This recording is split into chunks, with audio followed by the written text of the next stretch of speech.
The man who lived in the woods for 27 years. A 20-year-old American named Christopher Knight quit his job and set off on a solo road trip. One day, while in the state of Maine, he abandoned his car and disappeared into the forest without saying goodbye to his family or telling anyone where he was going. He built his shelter in a secluded spot between trees and rocks. His tent faced west and east to get the most sunlight. For camouflage, he covered it with a green tarp and hid shiny metal objects under dirt and moss. In all his years in the forest, Christopher never lit a fire to avoid being discovered. Despite the harsh Maine winters, with temperatures dropping to -20 degrees Celsius and snow burying his shelter, he survived all the cold seasons without fire or outside help. He used a gas stove to melt snow for drinking and bathing. Throughout his time in the forest, he never got sick, suffered serious injuries, or battled depression. His main entertainment was reading books, following the news, and listening to rock music on a small radio. Locals sensed the presence of an invisible guest, calling him the North Pond Hermit.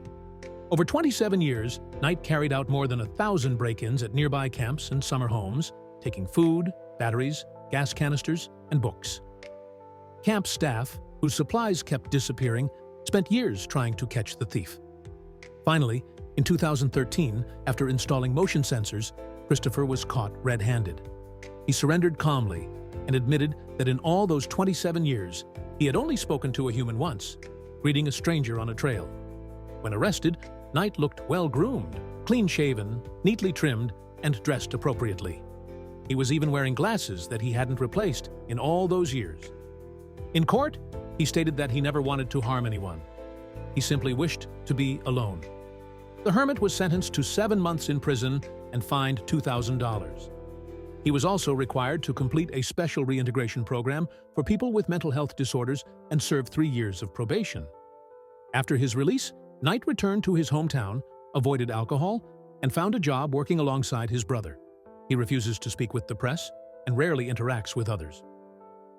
While Christopher was in prison, journalist Michael Finkel regularly visited him to document this remarkable story. He later published a book, which in Russian was titled "I Eat Silence with a Spoon." How long do you think you could survive alone? Share your thoughts in the comments.